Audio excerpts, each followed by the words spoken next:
시청자 여러분 안녕하십니까? BOA 모닝뉴스 시작합니다. 북한 지도부가 후반기 미한 연합훈련 실시에 반발해 도발 위협을 하고 있는 가운데 성킴 미국 국무부 대북 특별대표가 21일 한국을 방문합니다. 전문가들은 북한 정권이 미한 북핵 수석대표 간 협의를 지켜보면서 도발의 수위와 시기를 저울질할 것으로 관망했습니다. 첫 소식 조상진 기자가 보도합니다. 성김 미국 국무부 대북 특별대표가 21일부터 24일까지 한국을 방문한다고 한국 외교부가 20일 밝혔습니다. 성김 대표는 23일 오전 노규덕 한국 외교부 한반도 평화교섭 본부장과 미한 북핵 수석대표 협의를 하고 한반도의 완전한 비핵화와 항구적 평화 정착의 실질적 진전을 위한 양국 간 협력 방안에 대해 논의할 계획이라고 한국 외교부는 전했습니다. 미국의 북핵 협상 실무를 총괄하는 성김 대표의 방안은 지난 6월에 이어 2달 만으로 김 대표는 당시 미한일 북핵 수석대표 협의를 하면서 북한의 조건 없는 대화에 응할 것을 촉구한 바 있습니다. 성김 대표의 이번 방안은 북한 지도부가 후반기 미한 연합훈련을 잇따라 비난하며 도발 위협을 하는 상황에서 이뤄져 주목됩니다. 이에 대해 한국에서는 북한 정권이 성김 대표의 방안 결과를 보고 연합훈련에 대한 최종 대응을 결정할 것이라는 관측이 나오고 있습니다. 한국의 민간 연구기관인 한국국가전략연구원의 신범철 외교안보센터장은 북한 정권이 성김 대표의 메시지에 따라 도발 수위를 결정할 것으로 본다며 북한이 도발을 한다면 성김 대사가 돌아간 이후가 될 공산이 크다고 전망했습니다. 성김 대사의 방안은 북핵 문제와 관련해서 미국의 진전된 입장을 논의하는 자리라는 외교적 차원의 의미와 북한의 군사 도발의 시기와 규모에 영향을 미친다는 군사적인 측면 모두를 갖고 있다고 봅니다. 한국의 민간 연구기관인 한국국방안보포럼의 신종호 사무국장은 최근 북한 김정은 위원장의 전용기와 같은 기종의 항공기가 신형 잠수함 건조시설인 심포조선소 인근 원산으로 비행한 사실에 주목했습니다. 그러면서 북한이 국제사회의 이목을 끌기 위해 신형 잠수함 발사 탄도미사일 SLBM 시험 발사를 할 가능성이 있다고 전망했습니다.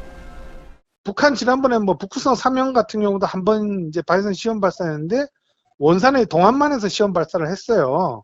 동안만 이제 해상에서 이루어졌기 때문에 지금 북후성 탄화 5형을 이제 바이성으로 시험 발사를 한다 할 가능성도 좀 있다고 보여져요. 박원곤 이화여대 북한학과 교수는 미국 등 국제사회의 이목이 탈레반의 아프가니스탄 함락에 쏠리면서 북한 지도부가 도발 시기를 정하는 데 변수로 작용할 수 있다고 진단했습니다. 그러면서 미국의 적대 세력이면서 반인권 세력이라는 지탄을 받고 있는 탈레반과 비슷한 이미지 때문에 북한 정권이 지금 시점에 도발에 나설 경우 미국과 국제사회의 부정적 여론을 키울 것을 우려할 수 있다고 분석했습니다. 조금 사태를 관망할 만한 필요는 있다라고 생각은 하겠죠. 왜냐하면 지금 도발을 해도 미국 내에서 그렇게 주목을 못 받을 가능성이 있죠. 왜냐하면 아프간에 지금 다 함몰돼 있고 그리고 어줍지 않은 수준에서 도발을 했다가는 오히려 강경한 여론이 조성될 가능성도 있죠. 미국 내에서. 북한이 원하는 소기의 목적을 달성하지 못할 수가 있죠. 그러니까 북한도 조금은 상황을 관망하는 측으로 돌아설 가능성도 있어요. 북한은 앞서 지난 10일과 11일 김여정 노동당 부부장과 김영철 당 통일전선부장이 미한 연합훈련을 비난하고 미국과 한국의 안보 위기를 위협하면서 추가 행동을 시사하는 담화를 냈으며 10일 오후부터 남북 공동연락사무소와 동서해지구 군 통신선을 이용한 한국 측의 정기통화 시도에도 불응하고 있습니다. BOA 뉴스 조상진입니다. 아프가니스탄에서의 미군 철수가 계속 논란인 가운데 조 바이든 대통령이 한국 등 동맹국과 아프가니스탄의 상황은 근본적으로 다르다고 말했습니다.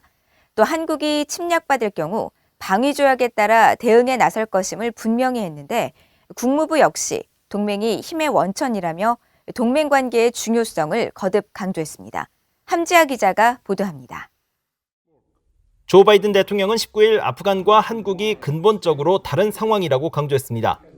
바이든 대통령은 이날 공개된 미국 ABC 방송과의 인터뷰에서 중국이 아프간 사태를 계기로 타이완을 향해 미국에 의지하지 말라고 주장하는 데 대한 질문에 아프간과 타이완, 한국 북대서양 조약기구 나토 사이에는 근본적인 차이가 있다고 말했습니다. 그러면서 타이완이나 한국은 내전에 근거한 협정이 아니라 통합정부에 근거한 협정을 맺은 상황으로 이들 정부는 악당들이 자신들에게 나쁜 짓을 하지 못하도록 막기 위해 노력하고 있다고 밝혔습니다. 바이든 대통령은 이어 한국 등 동맹에 대한 침략에 미국이 대응할 것이란 점을 분명히 했습니다. 미국은 모든 공약을 지켰고 신성한 조약 5조 결의에 따라 누군가 나토 동맹국들을 침략하거나 행동에 나선다면 대응에 나설 것이며 일본과 한국, 타이완도 마찬가지란 겁니다. 바이든 대통령이 언급한 조약 5조는 나토 헌장 5조를 의미하는 것으로 한 나라에 대한 군사 공격을 회원국 전체에 대한 침략으로 간주해 개별 회원국 혹은 집단으로 대응한다는 내용을 담고 있습니다. 미국과 한국 역시 미한 상호 방위조약 3조에 이 내용을 명시했습니다. 바이든 대통령은 이런 동맹과의 관계를 아프간 상황에 빗대 말하는 것은 비교 자체가 되지 않는다고 말했습니다. 네드 프라이스 국무부 대변인도 19일 정례 브리핑에서 아프간 사태를 계기로 동맹에 대한 미국의 시각이 바뀔 수 있다는 우려를 일축했습니다. It is safe to say that this administration has prioritized our system of alliances and partnerships in profound ways. And we've done that because we recognize them as a profound source of strength. 프라이스 대변인은 이어 우리가 하는 일은 미국 국민과 우리의 안보 번영에 있어 가장 중요하다고 할 수 있는 위협과 기회들에 초점을 맞추는 것이라면서 이런 이유로 바이든 행정부는 전 세계뿐 아니라 인도 태평양 지역의 파트너와 동맹에 초점을 맞추고 있다고 말했습니다. 한편 이날 프라이스 대변인은 동맹국을 통해 얻는 미국의 이익이 무엇이냐는 질문에 한반도의 비핵화 문제를 예로 들었습니다. 한반도 비핵화는 미국의 국가안보 이익뿐 아니라 일본과 한국의 이익을 증진하기 때문에 미국이 일본, 한국 동맹과 함께 북한의 핵과 미사일에 대응하고 있다는 설명입니다. 프라이스 대변인은 그러면서 미국은 남북 관여와 대화를 지지하고 있고 북한 주민들의 인도적 역경에도 계속 집중할 것이라고 밝혔습니다. BOE 뉴스 함자입니다. 미국 국무부가 미국인들의 북한 여행에 대해 강력히 경고하는 입장을 거듭 확인했습니다. 민간단체들이 북한 여행금지 조치 해제를 요청한 데 대한 반응인데 북한에 여전히 심각한 위협이 지속되고 있다는 지적입니다. 조은정 기자가 보도합니다. 미국 국무부 대변인은 19일 미국인들이 북한에 여행하지 말 것을 강력히 경고한다고 밝혔습니다. 국무부 대변인은 미국 민간단체들이 최근 북한 여행금지 조치 해제를 요청한 데 대해 입장을 묻는 VOA의 질문에 해외에서 미국인들의 안전과 보안은 우리의 가장 큰 우선순위라며 북한에 대한 여행주의보는 여전히 유효하다고 말했습니다. 국무부 대변인은 특히 북한에서 미국인들이 체포되고 장기 구금될 수 있는 심각한 위험이 지속되고 있다며 이 때문에 지난해 국무장관이 미국인들의 북한 방문이나 경유 제한 조치를 재승인했다고 강조했습니다. 그러면서 지난해 9월 1일 시행된 이 조치가 1년간 유효하다고 밝히고 북한 방문이나 경유 시 미국 여권은 효력을 상실하게 될 것이며 미국의 국익에 부합하는 매우 제한된 경우에 한해 미국 시민들이 특별 승인을 신청할 수 있다고 설명했습니다. 데니엘 제스퍼 미국 친우봉사회 워싱턴 지부장은 앞서 VOA에 자신 등 미국 내 대북 인도주의 지원단체 관계자들이 17일 국무부 관리와의 면담에서 북한 여행금지 조치 해제를 요청했다고 말했습니다. 제스퍼 국장은 미국인들의 북한 여행금지 조치를 해제하는 것은 적대적 의도가 없다는 미국의 선언이 진심이라는 점을 북한 주민들에게 보여줄 수 있는 작지만 중요한 조치가 될 것이라고 주장했습니다. 미국과 한국의 민간단체 연합인 코리아 피스 나우도 지난 2일 토니 블링컨 국무장관에게 보낸 서한에서 미국인들의 북한 여행 금지 조치로 한국계 미국인들이 북한 내 가족을 만날 수 없고 인도주의 단체들이 중요한 지원을 할 수 없으며 미국인들이 북한에서 인적 교류와 평화 구축 활동을 할 수 없다면서 조치 해제를 요청했습니다. 그러나 이런 여행 금지 조치 해제 목소리는 북한에 직접 관여하는 대북 인도주의 지원단체 등 소수에 불과하고 의회 등 워싱턴 조야에서는 별다른 주목을 받지 못하고 있습니다. 국무부는 앞서 지난 2017년 6월 미국인 대학생 오토 원비어가 북한에 억류됐다 혼수 상태로 풀려난 뒤 숨진 사건이 발생하자 같은 해 9월 북한 여행 금지 조치를 발령했습니다. 지난해 연장된 북한 여행 금지 조치의 효력은 다음 달 초 종료될 예정이며 국무부는 재연장 여부를 조만간 발표할 전망입니다. VOA 뉴스 조은정입니다. 북한의 8월 들어 폭우가 계속돼 곡물 작황에 큰 피해가 예상된다고 유엔사나 세계식량계획 WFP가 밝혔습니다. 세계식량계획은 최근 보고서에서 북한의 홍수 피해 상황을 위성사진을 통해 분석한 결과 지난 1일부터 계속된 폭우로 함경남도와 함경북도 지역에서 큰 피해가 발생했으며 신포와 북청, 청진, 경성, 회령 등의 지역에서는 침수 피해도 발생한 것으로 파악됐다고 전했습니다. 특히 함경남도 북청 지역에서는 농경지 3,000여 헥타르가 침수돼 이번 조사 대상 지역 중 가장 큰 피해를 기록했으며 청진시에서는 970여 명의 이재민이 발생하는 등 여러 피해를 본 것으로 추정했습니다.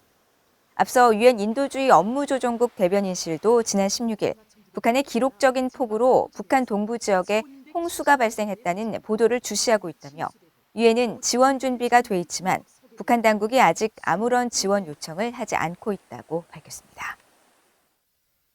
북한 정권의 후원을 받는 것으로 알려진 해킹 조직이 한국의 북한 전문 매체를 겨냥해 해킹 공격을 벌인 정황을 포착했다고 미국의 사이버 보안업체가 밝혔습니다. 미국의 사이버 보안업체 볼렉시티는 최근 공개한 보고서에서 APT-37 혹은 스카크러프트로 알려진 북한 해킹 조직이 대북 전문 매체인 데일리 NK의 인터넷 웹사이트에 블루라이트라는 악성 코드를 심었으며 지난 3월부터 6월까지 이 악성 코드가 관찰됐다고 밝혔습니다. 블루라이트 악성 코드는 마이크로소프트사의 웹 기반인 인터넷 익스플로러와 엣지의 취약점을 이용한 것으로 데일리 NK는 이날 성명에서 이번 해킹 공격이 일반인을 대상으로 한 무차별적인 공격이 아닌 데일리 NK 내부 직원들의 계정 탈출을 위한 공격으로 분석됐다고 설명했습니다. 볼렉시티 보고서는 합법적인 코드 사이에 악성 코드를 교묘하게 위장하는 해킹 공격은 식별과 탐지가 어렵고 추가 공격도 받을 수 있다며 관련 업계와 사용자들의 각별한 주의를 당부했습니다. 한국 정부의 위탁을 받아 탈북민들의 사회 정착을 돕는 전문기관인 하나센터에 첫 탈북민 출신 센터장이 취임했습니다.